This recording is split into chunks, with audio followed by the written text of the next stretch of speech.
You stand there, frozen for a moment, the crowd parting around you as if they're moving in slow motion. The sun is high above, but the heat of the moment feels suffocating. In front of you, a woman, strong, poised, yet visibly trembling, stands at the center of an unforgiving world. She's wearing a military uniform, the same one that's seen blood, sweat, and sacrifice. Yet here in the heart of a city street, her dignity is being stripped away. Public humiliation, as if all that she had given, everything she had fought for, no longer mattered. She has no choice but to endure. A group of young men sneer as they laugh, mocking her for the very thing that made her who she is. They laugh at her uniform, at the service she gave to a nation that rarely appreciates women in arms. You can feel the sting of their words even if you're not the one they're aimed at. The cruelty in their eyes seems to burn through her as she stands there, an unwilling target of their ridicule. She doesn't cry out, doesn't strike back, but you can see it in her eyes, a silent plea for it all to end. You're not the only one watching. People are filming. Some smirk, others do nothing. And she keeps her head high, as if the weight of their scorn means nothing. She's been through worse, far worse. Yet today, this moment, feels like the lowest point. She doesn't know it yet, but it's the very moment that will change everything for her. But there's a secret that the world doesn't know, one that no one can see from the outside. It's the secret of her survival. A survival that has been tested not just on the battlefield, but in moments like this, when the world chooses to turn its back on her. You might think you know what's coming, but you don't. You wouldn't be able to guess what happens next, how this humiliating moment will eventually give birth to something powerful, something heroic. Before you get too comfortable, take a moment to like the video and subscribe, but only if you genuinely enjoy what I do here. And hey, let me know where you're tuning in from and what time it is in your part of the world. Let's get connected. Now, back to the story. The moment passes, though it feels like an eternity. You can't help but think about the gravity of what you've just witnessed. The city returns to its usual pace, but you can't shake the image of her standing there, unmoving. It should have ended there, right? After all, who would want to relive such an embarrassing scene? But here's the twist. She doesn't run away. She doesn't crumble. Instead, as you leave the scene, you notice something strange. Her posture, once defeated, begins to straighten. Her pace, once slow and hesitant, picks up speed. In the silence of her mind, you can hear her thoughts shifting. She's no longer dwelling on the insults or the embarrassment. She's shifting her focus from what was done to her to what she can do with it.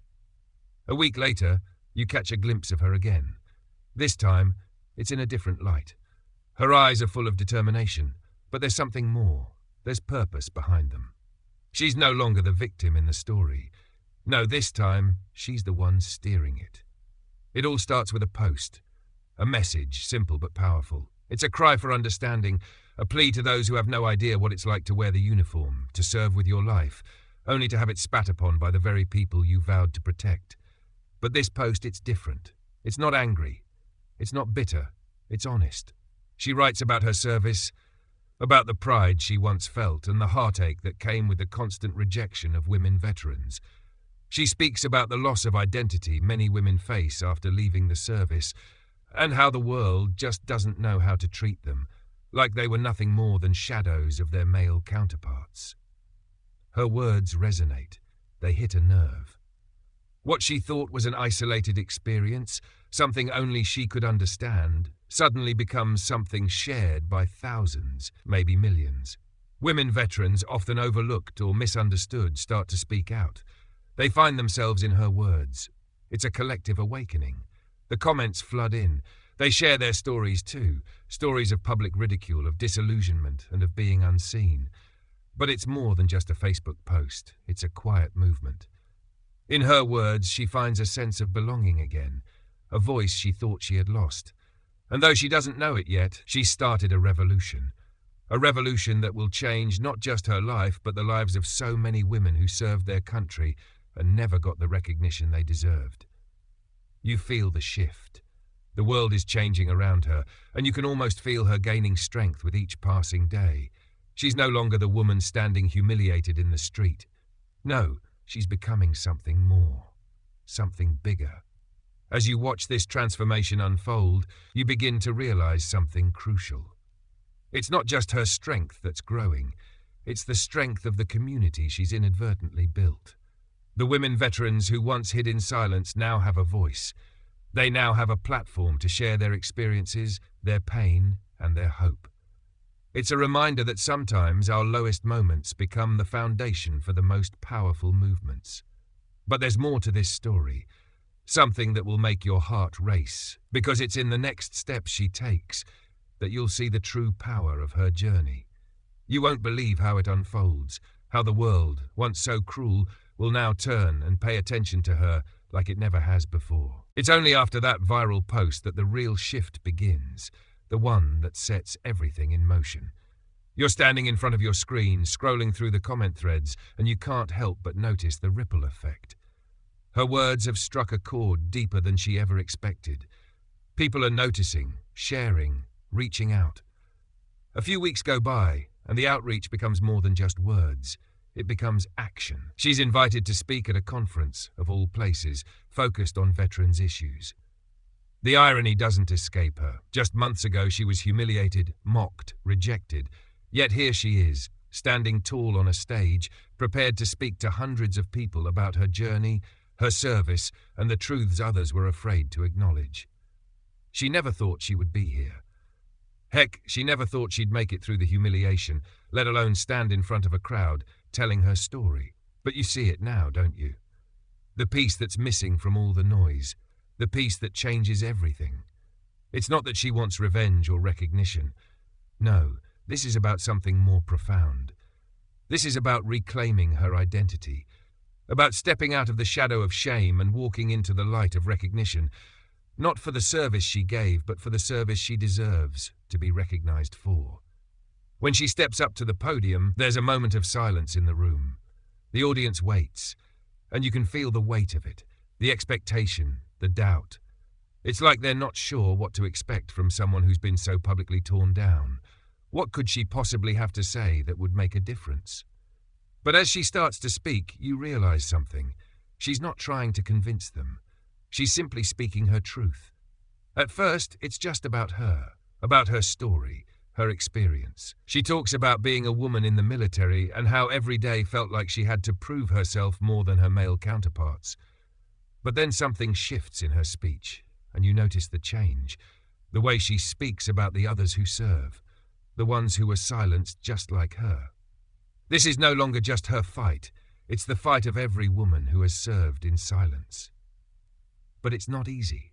The moment she mentions the lack of support for women veterans, particularly the fact that they face challenges in getting proper care or recognition, it stirs up some resistance.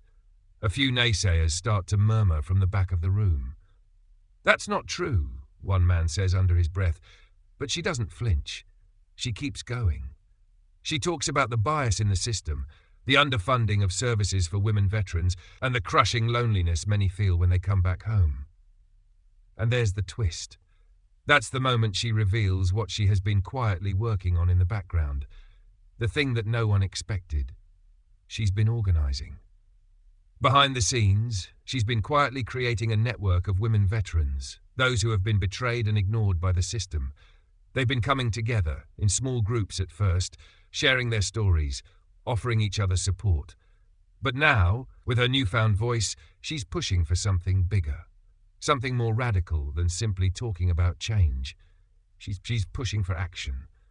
A nationwide initiative to provide women veterans with not only the recognition they deserve, but also access to resources that will help them rebuild their lives.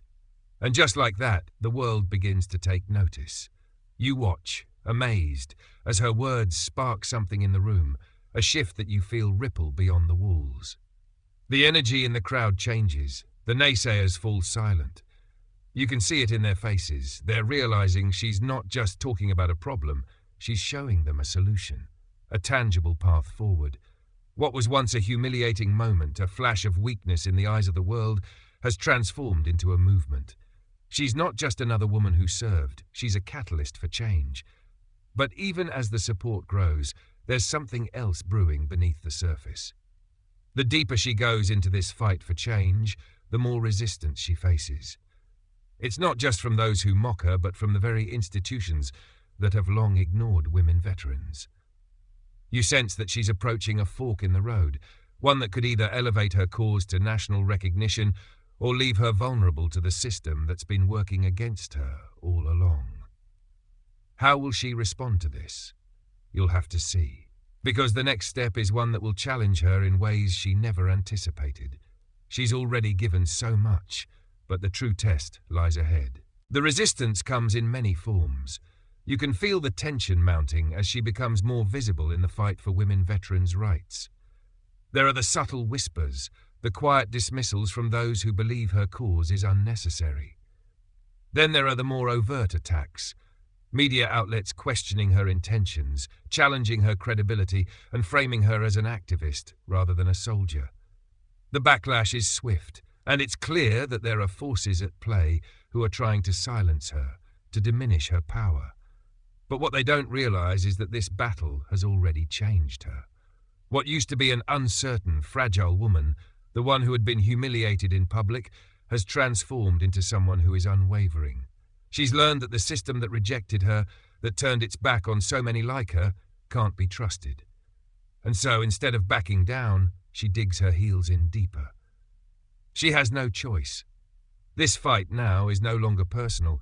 It's about all the women veterans who have been silenced and erased from the narrative. You see, it's easy to dismiss one voice, but when you've helped to give that voice to thousands, it's harder to ignore. The backlash intensifies, but it only fuels her resolve. She begins to organize in secret, creating strategic alliances with advocacy groups, former military personnel, even politicians who are willing to listen. It's no longer just a grassroots movement. It's a growing force that has the potential to change how the government and society at large treat women veterans. However, as much as she works behind the scenes, the public battle continues. She faces betrayal from within her own circles. A close friend, someone she trusted to stand by her side, unexpectedly backs away. The reasons aren't clear at first, but over time, it becomes apparent that this friend is worried about the fallout from such a high-profile cause. "It's too much, too soon," she says, shaking her head. "This could ruin you." You feel the sting of that betrayal alongside her. She doesn't have the luxury of feeling sorry for herself, though. This is not the time for self-pity. Instead, she channels that disappointment into the work she's doing, refusing to let her emotions distract from the greater mission. But there's no denying the personal toll. She's tired, she's hurt, and there are days when it feels like the weight of the world is pressing down on her. But then, out of nowhere, a breakthrough occurs. A prominent organization, one with significant influence in veteran affairs, reaches out to her. They want to partner with her in her mission. They've seen the groundswell of support, and they're ready to stand with her in pushing for policy changes that will ensure women veterans get the care, recognition, and resources they deserve. She's stunned, not by the recognition, but by the realization that her efforts, her struggles, have brought her to this point. It's one thing to speak out against injustice, but it's another thing entirely to have a major player in the fight agree to stand with you. This is the turning point. The moment that signals to her, to all of us, that the movement she started isn't going to just fizzle out. It's only getting started. She's not just a voice in the wilderness anymore. She's a leader. This new partnership paves the way for new opportunities, but it also brings new challenges. As she steps into this new phase of her journey, you watch as the stakes rise. Her every move is scrutinized, her every word analyzed. The pressure is unlike anything she's faced before, but it's also a sign of just how much her cause has grown. The tide is turning. She's not just a woman who was once humiliated in public, she's a powerful force for change. Still, the road ahead is not without obstacles. There are still those who resist the idea of change, who would prefer to keep the status quo in place. These forces work behind the scenes, trying to derail the movement, spreading misinformation, undermining her credibility. She knows the battle isn't over, that the hardest part is still ahead. But she's no longer the person she was when she stood on that street corner, humiliated and broken. She's stronger now, more focused and more determined than ever. With every obstacle she faces, she becomes more resolute in her mission. The humiliation of that public moment is now a distant memory. She doesn't need to prove anything to anyone. She knows who she is and what she stands for. As the world watches her, you realize something powerful. What began as a personal struggle for dignity has evolved into a movement that will change the course of history. She's not just a survivor of public ridicule. She's a testament to the power of resilience, of women veterans who refuse to be invisible. Her journey is not just about herself, but about all those who have been overlooked, forgotten, and cast aside. Now, as she steps into this new chapter, you know she's ready for whatever comes next. She's already proven to herself and to the world that she will not be defeated. And this fight, it's just beginning. The first real sign of the movement's growing power comes when her initiative catches the eye of a high-ranking government official. It's an unannounced meeting, a meeting that changes the course of her journey entirely. She's prepared herself for criticism, for dismissal, even for a polite, "Thank you, but no thank you." What she doesn't expect is the real opportunity, a chance to sit down with lawmakers to push for policy reforms that will make a lasting difference for women veterans. It's overwhelming. At first, she hesitates, unsure of whether she belongs in the room.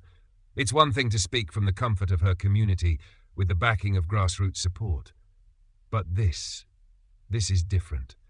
This is the system that has overlooked her for years, now asking her to help change the very policies that have failed women veterans like herself. She takes a deep breath, reminding herself that this isn't about her. It's about every woman who has served, who has been dismissed or worse, ignored. She walks into the room, and the weight of the moment almost overwhelms her. It's surreal. This is the kind of place where decisions are made, decisions that could change lives. As she sits at the table, she listens closely, absorbing the conversations, understanding the power dynamics at play. This is no longer about shouting into the void. This is about wielding influence, having a voice in the very system that once silenced her. And then she speaks. You feel the power in her words as she addresses the room. Her voice is calm but strong, full of purpose. She talks about the broken system, about the veterans' benefits that fail to meet the needs of women, about the specific challenges that women veterans face that are often ignored or minimized. She doesn't just present problems, she offers solutions. Specific, actionable solutions that could improve healthcare access, financial support, and job placement for women who served in the military. The room is quiet. They listen. You can see the disbelief on some faces. They expected someone less prepared, someone who was still unsure of her place in this fight. But she's not that person anymore. She's a leader, an advocate, someone whose presence in the room commands respect. And just like that, the conversation begins to shift. The official from the Department of Veteran Affairs, once a figure of distant authority, leans forward and asks a question. It's a simple one, but its impact is undeniable. What can we do right now to make this better? It's a game changer. This is what she's been waiting for, the chance to get real change, not just talk. As she lays out her ideas, the others around the table take notes. It's one thing to talk about policy, but it's another to have someone like her, someone who has lived through the system's failures, sitting at the table and driving the conversation. The next few months are filled with back-and-forth meetings, policy reviews, and hard decisions. The impact of her initiative starts to unfold. Legislation is introduced, new funding is allocated for programs specifically targeting women veterans, and national campaigns are launched to raise awareness of the issues they face. It's no longer just her voice, it's a chorus of voices, all demanding change. And through it all, she remains at the center of it. But as much as this is a victory for her, it's still a battle. There are those who resist, of course. Some in the military community see this as a threat, a challenge to the long-standing perceptions about women's roles in combat and military service. But she's no longer afraid of them. She's been through the worst, and if anything, it only fuels her determination. You see her as she takes on her new role, as a spokesperson, an advocate, and above all, a woman who has finally found her place in the world. The media follows her story closely, portraying her as the symbol of a new generation of veterans, one that refuses to be ignored, one that refuses to remain invisible. But she isn't doing this for the recognition or the accolades. She's doing this for the woman who served in silence, for the woman who came home to find no one cared about her sacrifices, for the woman who is still out there, struggling, forgotten. She's doing this for all of them. You begin to see the ripple effect of her work. In local communities, there are rallies, town halls, and support groups springing up for women veterans. Across the country, the conversation has shifted. There's a new awareness about the unique challenges women face after serving, and there's a growing acknowledgement that their stories, their struggles, and their sacrifices matter. It's amazing to witness. You realize that the woman who was humiliated, who was mocked and dismissed, is now the driving force behind a movement that's changing the fabric of the veteran community. Her efforts are not just altering policy, they're changing hearts and minds. And then, a few months later, something happens. She's invited to speak at a National Veterans Scar Conference, an honor that few women veterans have been given. It's a full circle moment. The same system that once overlooked her is now recognizing her as a leader. She walks onto the stage, her back straight, her eyes focused, and you feel the weight of that moment. The audience stands, applauding, standing not just for the woman who has made a difference, but for all the women who have been overlooked, ignored, and forgotten for far too long. In the end, her mission isn't just about creating change within the system, it's about changing the narrative, showing the world that women veterans matter, that their voices matter, and that they will no longer be silenced. The fight is far from over, but she has paved the way for something bigger than herself, something that will continue to grow, continue to inspire, and continue to save lives. The years following her rise to prominence in the veteran community have been nothing short of transformative. You watch as her voice, once trembling and uncertain, has now become one of the most respected and influential in the fight for women veterans' rights. Her words have sparked movements, shifted public opinion, and even influenced policy decisions at the highest levels. But despite all the external recognition, there's still something deeply personal about her journey. What you didn't expect was the depth of healing that comes with this public mission. As she reflects on her path, you realize that she hasn't just been fighting for the recognition of women veterans, she's been fighting for her own peace. Every policy change, every new initiative that supports women veterans, it's not just a victory for the cause, it's a victory for herself. It's a reminder that she is worthy of honor, that her sacrifice, her pain, and her service were never in vain. This is her reclamation of identity. And it's been a long road. There are days when it feels like the weight of her responsibility is more than she can bear. She's been pulled in every direction, fielding phone calls, attending meetings, constantly advocating for change. There are moments when she wants to step back, to breathe, but then she remembers why she started this. Because if not her, then who? Because there are still so many who need her help, still so many women who haven't found their voice yet. But every victory brings with it another challenge, another battle. As her influence grows, so does the resistance. The status quo doesn't like to be shaken, and there are those who still believe that women veterans don't need special recognition, that they should blend into the system the same way their male counterparts have. These critics are loud, often vocal, but what they don't understand is that the system never supported women in the first place. Women were never afforded the same opportunities, the same recognition, or the same resources. One of the most public confrontations comes during a televised debate on veterans' rights, where she's pitted against a veteran organization that argues against increased funding for women's programs. The debate is fierce, the stakes high, but you watch closely as she stands her ground.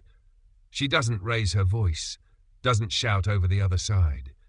Instead, she calmly, articulately, and powerfully explains the disparities that women veterans face, how their healthcare needs are often ignored, how their trauma is frequently minimized, and how the very programs meant to support them are still biased. She doesn't just present data, she shares real stories, stories of women who have come forward because she gave them the courage to speak. It's a turning point in her advocacy. The media, initially skeptical of her radical stance, now begins to turn in her favor. The public, once unsure, is now rallying behind her. Women, who once thought they had no place in the veteran community, are now finding strength in her leadership. Veterans groups that once turned a blind eye are starting to reassess their positions, and legislators who had been hesitant to act on these issues are now realizing that the world is watching. But the most poignant moment of all comes during a visit to a women's veteran shelter. It's a humble place, one that provides support and housing for women veterans who are homeless or struggling to transition back into civilian life. She walks through the doors and immediately a woman approaches her, a veteran who's been through hell and back, someone who never thought she'd see the light of day again. The woman looks at her, tears welling up, and says simply, "I never thought anyone cared.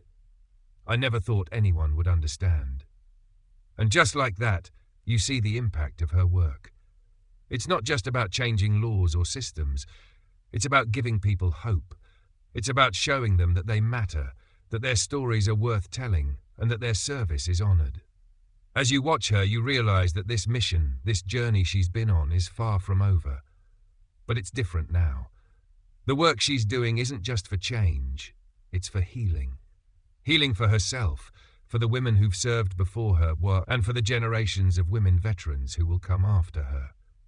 The impact of her efforts continues to echo through the halls of government, through the shelters, and in the homes of women veterans across the country. The narrative surrounding women in the military has fundamentally shifted, and it's thanks to the woman who was once humiliated in public, who, instead of allowing that humiliation to define her, used it to fuel a movement that would change the lives of countless others. Now, as she stands at the forefront of this movement, the world finally sees her as she always was, not a victim, but a hero.